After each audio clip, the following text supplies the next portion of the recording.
Imagine walking into a market and trading a mansion for a single flower bulb, or sitting down at a fine restaurant to order a stew made of elephant meat. History is full of moments where the economy simply lost its mind. Prices usually tell us what things are worth, but sometimes the signal breaks and the world goes absurd. Welcome to the Culture and Wisdom Forge. Today we are exploring the history of impossible prices. From the beautiful to the desperate, here is what happens when money fails. Holland, 1636, the Dutch Golden Age. Ships were pouring in with spices, silks, and vast wealth. But the wealthy merchants became obsessed with a flower from Turkey. The tulip was fragile, colorful, and useless for anything but looking at. Yet it became the ultimate status symbol. Prices began to climb. Then they began to sprint. By the winter of 1637, a single Semper Augustus bulb cost more than a luxury house. People sold their land and life savings just to buy a contract for future bulbs. It was the first major financial bubble in recorded history. They weren't buying the flower. They were buying the hope that someone else would pay more. Then overnight, the buyers vanished. Prices crashed by 90%, leaving a nation holding dead flowers. Greed had detached price from reality. But 2 centuries later in Paris, it wasn't greed that broke the market. It was starvation. 1870, the Franco-Prussian War. Paris was surrounded, cut off from the world by the Prussian army. The city was wealthy, but you cannot eat gold. As winter set in, the butcher shops ran empty. First, the price of horse meat skyrocketed. Then the cats and dogs disappeared from the streets. Finally, the wealthy diners turned to the unthinkable. The city zoo became a grocery store. Menus in high-end restaurants began listing elephant consommé and roasted camel. 2 elephants, Castor and Pollux, were killed and sold for thousands of francs. This was not inflation caused by printing money. This was the brutal economics of absolute scarcity. When supply is zero, price becomes infinite. The economy had not malfunctioned. It was ruthlessly efficient. It measured exactly how much people would pay to stay alive one more day. But what happens when the scarcity isn't in the goods but in the money itself? That leads us to the wheelbarrows of paper cash. Germany, 1923. The war was over, but the economic nightmare had just begun. The government printed money to pay its war debts. They printed so much that the paper became worth more than the value printed on it. A student orders a cup of coffee for 5,000 marks. By the time he finishes drinking it, the price is 8,000 marks. Workers were paid twice a day. They threw their paychecks out of factory windows to their waiting families. The wives would run to the shops before prices doubled again. It was a race against the clock. Money was no longer a store of value. It was a hot potato. People burned cash in their stoves because it was cheaper than buying wood. Children built kites out of banknotes. One woman left a basket of money outside a store. When she came back, the money was there, but the basket was stolen. The basket had real utility. The money did not. This is hyperinflation. It is when the trust that holds a currency together evaporates. But if you think this is ancient history, look at Zimbabwe in 2008. The numbers became so large computers could not process them. A $100 trillion note. It sounds like a joke, but it was real legal tender. It could barely buy a loaf of bread. In Hungary in 1946, prices doubled every 15 hours. Imagine your salary losing half its value between breakfast and dinner.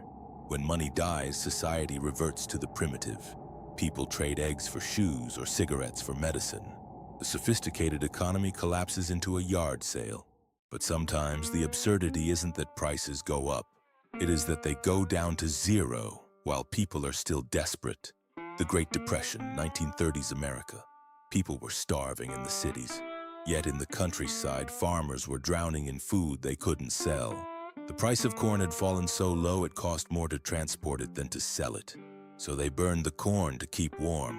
They poured thousands of gallons of fresh milk onto the ground. They slaughtered pigs and buried them in mass graves, all while bread lines in New York stretched for blocks. This was the paradox of poverty amidst plenty.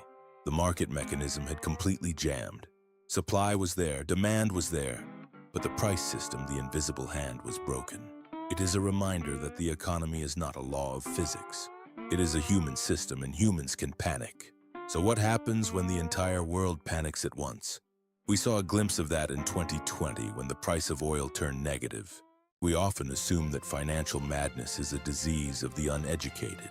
But in 1720, one of the smartest men who ever lived lost a fortune.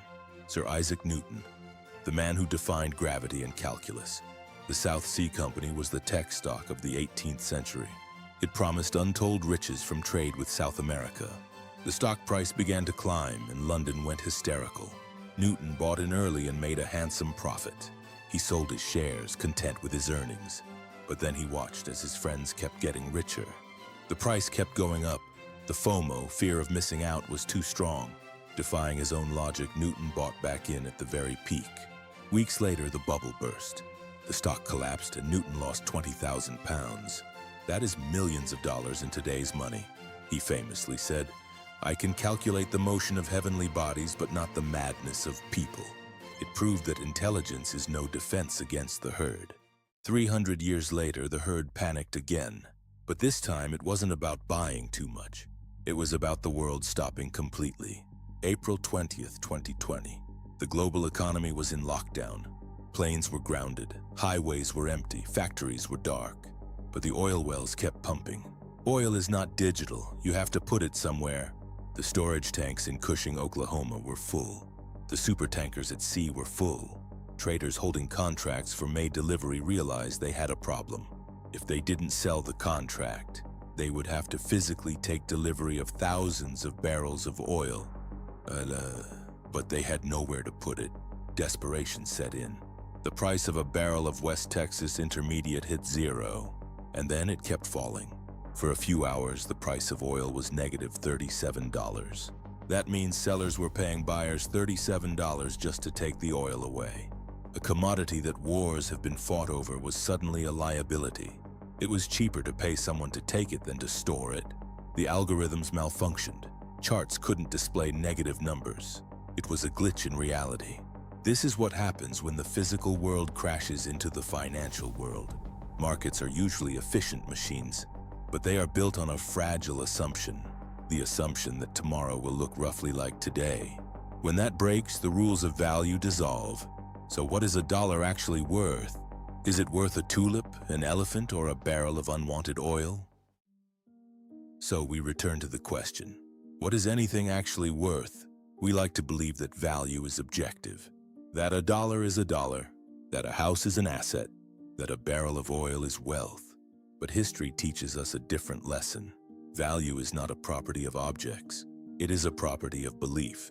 It is a shared hallucination we all agree to maintain. When the Dutch believed tulips were rare treasures, they were. When they stopped believing, they were just compost. When Parisians believed the zoo was a cultural treasure, it was protected. When they believed it was a grocery store, it was devoured. And when the world stopped moving in 2020, black gold became toxic waste. The economy is not a calculator. It is a mirror of our collective psychology. It reflects our deepest fears and our wildest greeds. Sir Isaac Newton learned this the hard way. He mastered the laws of the universe but was crushed by the laws of the herd. This is why we study history at the Culture and Wisdom Forge, not just to memorize dates or prices, but to understand the human mind. To realize that when the crowd runs one way, it is often wise to stand still, to know the difference between price and value. Price is what you pay, value is what you get, and sometimes the most expensive things in the world are worth nothing at all. Thank you for watching. If you enjoyed this journey through the absurd, help us build this channel. Hit the like button so the algorithm knows we exist, and subscribe to the Forge to sharpen your mind every week. Now I want to hear from you. What is something people pay a high price for today that you think is actually worthless? Is it crypto, designer clothes, or maybe college degrees? Leave your thoughts in the comments below. Stay wise, stay forged. See you in the next one.